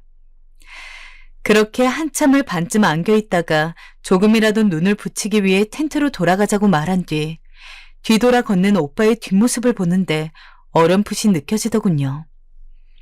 제 감정이 함께 이해할 수 있는 것이 많은 친구 정도로만 생각했던 때와는 조금 달라졌다는 것을 말이죠. 그날을 기점으로 오빠는 제게 남자가 되었습니다. 당연히 너무도 가슴이 아파왔어요. 좋아함에도 좋아한다고 말할 수 없는 현실, 그리고 딸아이 입장에서는 시아버지 될 사람을 마음에 담고 말게 된 것에 대한 죄책감. 이 감정이 너무도 혼란스럽고 무서웠어요. 받아들이고 싶지가 않았어요. 딸아이가 이 사실을 알게 된다면 저를 어떤 눈으로 볼지 두려웠어요. 저는 그 뒤로 센터로 나가지 않았고 오빠의 전화번호를 지웠어요. 연락이 계속 왔지만 전화가 와도 끊어버렸어요. 오빠 입장에선 황당하고 영문 모를 입장이었지만 저는 어쩔 수 없었어요. 이렇게라도 단념시켰어야 했어요. 그러던 어느 날 딸이 제 집에 놀러 왔어요. 엄마, 이번에 민철 씨가 여수에 놀러 가자는데 어때요? 거기 호텔이 괜찮은 데가 있는데 바다 보이고 엄청 좋대. 우리 시아버님이랑 엄마 모시고 같이 가고 싶은데. 아니야. 나는 몸이 좀 안 좋아서 쉬어야 할 것 같아. 이서방이랑 둘이 오붓하게 다녀와. 그리고 이 엄마 데리고 여기저기 다니는 건 좋지만 그래도 이서방이랑 결혼했는데 가끔은 둘이 시간을 보내야 하지 않겠어? 에이, 민철 씨가 괜찮다고 하는데 뭐. 게다가 오히려 민철 씨가 나보다 더 먼저 엄마 이야기 꺼내면서 장모님 모시고 가자고 그러는걸? 마음은 너무 고마운데 이 정도면 됐어. 그냥 명절이나 엄마 생일 때만 얼굴 비치고 그래라. 엄마 말을 뭘 그리 또 섭섭하게 해? 무슨 일 있어? 오늘따라 안색이 무지 안 좋아 보이네. 딸아이와 사위와 함께하는 여행이 좋지 않을 리 없습니다. 하지만 딸아이와 사위와 함께하는 여행을 간다는 것은 필연적으로 오빠를 봐야 한다는 이야기였는데 도저히 이 마음을 가지고서 그를 볼 낯이 없었습니다. 애들한테 미안한 것도 미안한 거지만 오빠는 저를 좋은 마음으로 위로해주고 고향 동생으로 여겼기에 그렇게 친근하게 대해준 걸 텐데 혹시라도 이 마음을 들키게 되면 얼마나 부담스러울까요? 그래서 스스로에게 더 억지로 쥐어짜내듯 말하곤 했습니다. 그만두어야 한다고요. 솔직히 어디다 이 고민을 털어놓고 싶었지만 도저히 이 마음이 부끄럽고 수치스러워 털어놓을 것이 없어 혼자 끙끙 앓기만 했어요. 가장 친한 친구한테만 말하고 싶었건만. 뭐? 아이고, 그런 회기망측한... 너 당장 접어라. 정신 차려야 해. 다른 사람도 아니고 어떻게 사돈 어른을 마음에 품을 수가 있냐. 아무리 사돈 어른이 네 고향 오빠고 그렇다고 해도 이건 아니지. 나는 말을 들을까봐 입을 꾹 다물었어요. 그 후 스스로를 책찍질하면서 일부러 딸아이와 사위와 함께하는 여행까진 눈물을 머금고 물러가며 사돈 어른을 만나는 것을 피했습니다. 물론 이후에도 딸아이가 요새 시아버지가 어디 가고 싶어 하시는 것 같더라. 남편이랑 이야기하다가 여행지 한 군데가 나왔는데 거기가 어르신들 모시고 가기 좋은 곳이라더라. 라며 저에게 은근슬쩍 함께 어딘가 놀러 가고 싶다는 것을 피력했지만 일부러 모르는 척 사돈 어른도 혼자니 적적하시겠지. 그러면 사돈 어른만 모시고 셋이 어디 다녀와라. 라며 그 여행에서 저를 뺐습니다. 당연히 저라고 마음이 좋지 않았습니다. 넷이 함께 가는 여행이 인생의 유일한 낙이나 다름없던 저였는데 어느 순간 갑자기 집에만 있게 되니까 마음이 너무 우울해지더라고요. 일부러 우울감에 빠지지 않기 위해 산책도 다니고 친구도 만들어 보려고 밖으로 나가고 했는데도 소용이 없었습니다. 딸아이는 처음에는 어떻게든 저를 설득해서 예전처럼 넷이 함께 여행을 가기를 원했으나 제가 계속해서 말을 돌리고 안 간다고만 하자 언제부턴가는 저에게 전화를 하거나 찾아와서 안부를 물어도 여행에 대한 이야기는 꺼내지 않았습니다. 그렇게 1년이 지났습니다. 심한 우울증으로 도지지는 않았지만 저는 과거와 비교했을 때 너무도 지루하고 축 처진 삶을 살고 있었습니다. 가끔 딸아이의 얼굴을 보고 그러는 것은 좋았지만 문득문득 과거에 넷이 함께 다녔던 여행들이 생각나고는 했죠. 오빠에 대한 마음이 전혀 줄지 않았기에 절대 티를 내지 않으며 그냥 집에 있었습니다. 그러던 어느 날 딸아이가 사위를 데리고 저희 집에 왔더군요. 아이고, 이서방, 여기까지 웬일이야? 장모님에게 말씀드릴 게 있어서요. 무슨 이야기를? 무슨 이야기를 하려고 여기까지 왔나 싶어서 자리를 깔고 앉았는데 뜬금없이 사위가 장모님, 혹시 요즘 적적하고 외롭지 않으세요? 라며 운을 띄우더라고요. 적적하고 외롭지 않냐니? 장모님도 꽤 오래전부터 혼자 계셨잖아요. 얼마 전에 민이랑 이야기를 하는데 민이가 장모님이 계속 혼자 계시는 걸 너무 마음에 걸려해서 혹시 장모님이 생각이 있으시면 연애 한번 해보시는 것도 좋을 것 같아요.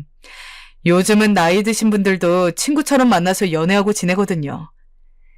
아휴, 그 얘기하러 왔구나. 아이, 나 생각해주는 마음은 고마운데 지금 나는 이대로 괜찮다. 아이, 친구들도 있고 집에 놀러 오는 사람들도 많아서 하나도 외롭지 않아. 에이, 아이, 그래도 연애랑 친구랑은 또 다르잖아요. 아, 정말 좋으신 분인데 한 번만 나가주시면 안 돼요? 아, 제가 보증해요. 왜 그랬는지는 모르겠지만 사위는 그날따라 끈질겼어요. 하지만 비록 이어져서는 안 된다는 관계라고 할지라도 사돈어른에 대한 마음이 떠나지 않은 상황에서 누군가를 만나는 건 내키지 않았어요. 미안해, 이서방. 다음에. 그래서 거절했지만 그 이후에도 사위는 자기가 잘 아는 사람이 있다면서 너무 좋은 사람이라고 몇 번을 거듭 이야기하기에 이렇게까지 나서는데 얼굴 한 번 안 보는 것도 너무 매정한 것 같아서 그러면 식사만 한 번 할게. 라고 하고는 준비를 하고 나갔습니다. 딸아이와 사위가 상기된 얼굴로 저를 식당으로 데려가는데 당사자보다 더 좋아하는 모습을 보니 간만에 웃음이 났죠. 그리고 내심 그 사람과 사귈 수는 없다고 하더라도 저도 이렇게 기분 전환하는 건 오랜만이라 나쁘지 않았습니다. 고급스러운 한정식 식당으로 절 데려간 딸아이와 사위가 이리저리 두리번거리더니 어느 한쪽을 보고는 손을 흔들길래 저도 무심코 그쪽에 시선을 두었습니다. 근데 깜짝 놀랄 만한 일이 일어나고 말았어요. 그 자리에 오빠가 앉아 있었던 거죠. 거의 1년 만에 얼굴을 보는 건데도 가슴이 쿵쿵 뛰었습니다. 하지만 티는 내지 않고 딸아이와 사위를 따라 자리에 앉으면서 이게 어떻게 된 일이니? 하고 물었죠. 알고 봤더니 딸과 사위가 같이 한참 놀러 다닐 때 우리 두 사람 모습이 보기 좋았나 봅니다. 딸이 먼저 빙그레 웃으며 입술을 떼었어요. 엄마, 아버님이랑도 잘 얘기해봤는데 두 분 그때처럼 다시 잘 지내시면 안 돼요? 난 그냥 엄마가 행복하면 되는데 혹시 엄마 내가 마음에 걸리는 거면 그러지 않아도 돼? 미니야. 저도 그렇게 생각합니다. 장모님이 여행 안 가기 시작한 이후로 아버지도 여행에 안 따라오시고 매일 집에만 계시더라고요. 그래서 알게 됐어요. 두 분이 서로한테 마음이 있으시다는 거. 넷이 여행 다녔을 때 장모님도 그렇고 아버지도 그렇고 너무 좋아 보였어서 저랑 민이랑 이렇게 계획했어요. 두 분 다시 잘 지내주세요. 제가 만남을 피하고 그러니까 오빠도 아이들과 놀러도 안 가고 혼자 집에만 있었나 봅니다. 딸과 사이의 행복을 위해 일부러 힘들게 피하고 있었는데 어찌 내 맘을 잃고 그렇게 했는지 이미 오빠에게는 저보다 먼저 이야기를 한 듯 보였습니다. 그 자리가 처음에는 어색하게 다가오면서 어쩔 줄 몰라 하고 있는데 오빠가 제 손을 조심스레 잡았어요. 우리 애들이 일이 있어주는데 우리도 이제 편안하게 만나도 되지 않을까 싶다. 서로 의지하면서 그냥 그렇게 고향도 다시 가고 운동도 같이 하고 밥도 지어 먹으면서 더 늙기 전에 우리 그거 하면서 살자. 알겠어요. 좋아요, 나도.